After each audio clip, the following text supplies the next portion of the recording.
अस्सलामु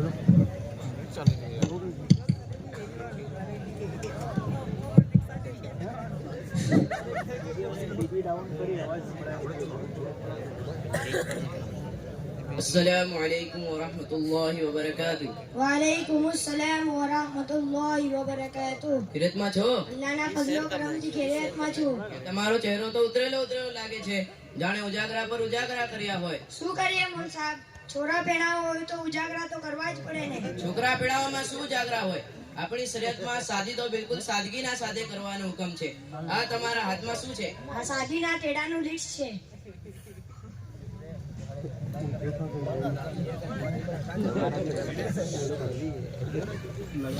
સાદીમાં આટલું બધું તેડું હોય? શું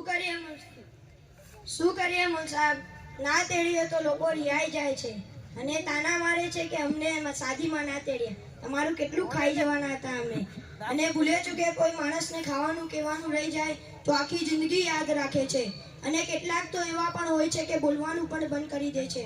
આ તમે કીધું કે લોકો રિહાઈ જાય છે અને બોલવાનું બંધ કરી દે છે, એના પરથી આપ સલ્લલ્લાહુ અલૈહિ વસલ્લમ નો અને હઝરત અબ્દુર રહેમાન બિન ઔફ રઝિયલ્લાહુ તાલા અન્હુ નો એક વાક્યો યાદ આવી ગયો.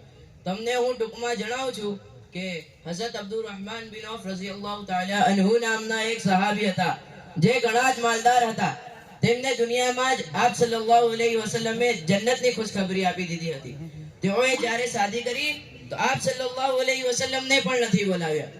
એ પછી તેઓ આપણા નબીની મજલિસમાં આવ્યા તો આપ સલ્લલ્લાહુ અલૈહિ વસલ્લમે તેમના કપડા પર ખુશ્બુ લાગેલી જોઈ. તો આપ સલ્લલ્લાહુ અલૈહિ વસલ્લમે પૂછ્યું, એ અબ્દુર રહેમાન, શું તમે શાદી કરી? તો હઝરત અબ્દુર રહેમાન બિન ઔફ રઝિયલ્લાહુ તાલા અન્હુએ હા પાડી. તો આપ સલ્લલ્લાહુ અલૈહિ વસલ્લમે જવાબમાં તેમને તાના નથી માર્યા કે એ અબ્દુર રહેમાન, તમને ઈમાન મારા ઝરિયે મળ્યું અને ઇજ્જત મારી સોહબતથી મળી અને માલદારી બી મારી દુઆઓથી મળી અને જન્નતમાં પણ તમે મારા જરિયે જશો. મારા તમારા ઉપર આટલા બધા એહસાન છે, તો પણ તમે મને તમારા ખુશીના મોકા ઉપર ના કહ્યું. આવા તાના આપ સલ્લલ્લાહુ અલૈહિ વસલ્લમે નથી માર્યા અને ઉલટી દુઆઓ આપી છે. આ છે આપણા નબી સલ્લલ્લાહુ અલૈહિ વસલ્લમનો મિજાજ, અને દરેક માણસે આપ સલ્લલ્લાહુ અલૈહિ વસલ્લમનો મિજાજ અપનાવવો જોઈએ.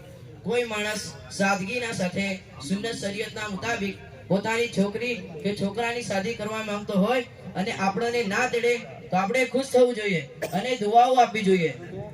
અને તમારે કોની શાદી કરાવવાની છે? છોકરીની શાદી કરાવવાની છે. છોકરીની શાદીમાં આટલું બધું તેડું હોય? આપણી શરતમાં છોકરી વાળા પર કોઈ પણ ટાઈમનું ખવડાવવાનું આવ્યું જ નથી. મેં આટલી બધી કિતાબો પઢી પણ કોઈ પણ જગ્યાએ છોકરી વાળાએ ખવડાવવું પડે લખેલું જોયું જ નથી.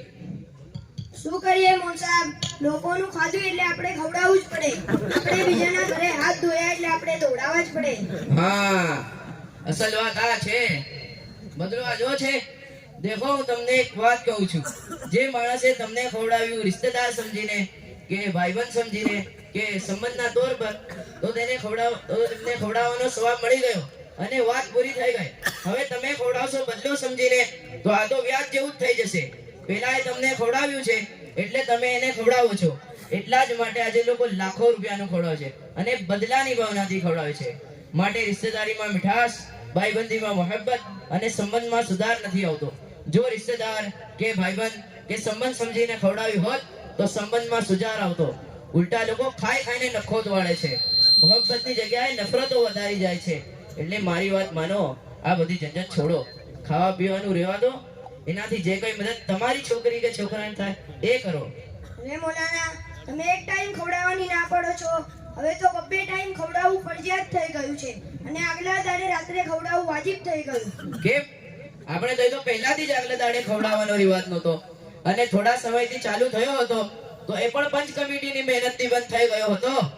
તો ફરી પાછો કેવી રીતે ચાલુ થયો? અસ્સલામુ અલૈકુમ. વાલેકુમ સલામ. તમે બંને આગલા દિવસે રાત્રે ખવડાવવાની વાત કરો છો ને? હા. આગલા દિવસે રાત્રે ખવડાવવાનું એવી રીતે ચાલુ થયું કે આજે દરેક ઘરવાળા પાસે ખવડાવવાની સુવિધા નથી. ગળીમાં કે ફળિયામાં ખવડાવે તો ઘણી બધી તકલીફોનો સામનો કરવો પડે. વાસણ લાવવા, પાણી લાવવું, ટેન્ટ લાવવું વગેરે. એના કરતા જો જમાતખાનું મળી જાય તો એમાં બધી સુવિધા મળી જાય. હાથે હાથે આપણી પંચ કમિટીને પણ વાસણ અને જમાતખાનાનું ભાડું મળે, એમનાથી એમના પણ ખર્ચ પૂરા થાય. એમ કરી ફરી આગલા દિવસે રાત્રે જમાતખાનું ભાડે આપવાનું શરૂ કરી દીધું. તમે તો ઘણી બધી વાતો કરી નાખી. હવે તમે મારી વાત સાંભળો. સૌથી પહેલા તો આપણી શરીયતમાં છોકરીવાળા પર કોઈ પણ જાતનું ખવડાવવાનું ફરજિયાત છે જ નથી. અને છોકરાવાળાને કહેવામાં આવ્યું છે તો એ પણ ફર્જ નથી, સુન્નત છે. અને સુન્નતનો મતલબ એ છે કે પોતાની હેસિયત હોય, બીજા ખુરાફાત, બડાઈ, રિયાકારી, બીજા દિખલાવો, બીજાને નીચું દેખાડો જેવી બુરાઈઓથી બચી શકતો હોય તો વલીમો ખવડાવવો સુન્નત છે. એ પણ બે ચાર ટાઈમ નહીં, એક જ વખત. એ પણ બે ચાર ટાઈમ નહીં, એક જ વખત. આપણે ત્યાં આગલા દાડે ખવડાવવાનો રિવાજ નહોતો. જે આવેલા મહેમાન હતા તે ઘરે જ ખાઈ લેતા હતા. જે પછી લોકોને જમાતખાનાની સુવિધા મળવા લાગી એટલે બાકાયદા તેડા કરી 500, 1000, 1500 માણસોને ખવડાવવાનું ચાલુ કરી દીધું. એનાથી પહેલા વગર તેડે પોતાના ઘરે આવેલા મહેમાનોને ખવડાવતા જ હતા ને. એ જ રીતે પોતાના ઘરે આવેલા મહેમાનોને ખવડાવી દે. અને રહી વાત પંચ કમિટીની આવકની, તો તેમને એક ટાઈમ આગલા દાડે જમાતખાનામાં ખવડાવવાનો તેમને કેટલો ફાયદો થતો હશે? એક ટાઈમ ખવડાવવાનો મારા ખ્યાલથી વધારેમાં વધારે 4 થી 5,000 રૂપિયાનો થતો હશે. અને કોઈ માણસ આગલા દિવસે 1000 માણસોને ખવડાવે તો તેનો ઓછામાં ઓછો કેટલો ખર્ચ થતો હશે? અગર કોઈ માણસ 1000 માણસને ખવડાવે તો છેલ્લામાં છેલ્લો ખર્ચ 1 લાખથી તો ઓછો ના જ થાય. હવે મેં તમને એમ કહું છું, શું આપણી પંચ કમિટી આ બાબતે નથી વિચારી શકતી કે તેમના 4 થી 5,000 ના ફાયદામાં સમાજનો એક માણસ 1 લાખના ખાડામાં ઉતરી રહ્યો છે? અને આ રિવાજ બંધ ના થયો તો બિચારો ગરીબ માણસ હશે તો તેને ના ચાહતા બી આગલા દિવસે મજબૂર થઈને ખવડાવવું પડશે. અને આપણા સમાજનું એવું કયું કામ રહી ગયું છે જે પૈસાના લઈ રોકાઈ ગયું હોય? હમણાં જ 4 તારીખે આપણો ઇજ્તિમા પૂરો થયો. લોકોએ લાખો રૂપિયા પોતાની રીતે અલગ અલગ વાપરી નાખ્યા. અને વાપરવાની જગ્યાએ વાપરે તો કોઈ વાંધો નથી, પરંતુ ગેરજરૂરી અને ફુઝૂલ વાપરતા હોય તો તેનાથી બચાવવા જોઈએ.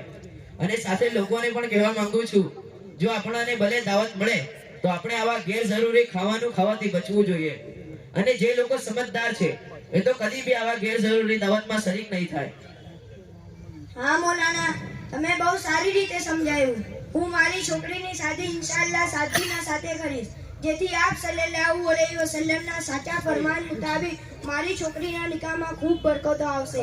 અને જુઓ, આ તમારી સામે શાદીના તેડાનું લીટ પાડી નાખું છું. અલ્લાહ તાલા તમને ખૂબ જઝા ખેર આપે. અસ્સલામુ અલૈકુમ. વાલેકુમ સલામ. ઠીક છે મૌલાના, ખરેખર તમે અમારી આંખો ખોલી નાખી. દુઆની દરખાસ્ત. અસ્સલામુ અલૈકુમ. વાલેકુમ સલામ.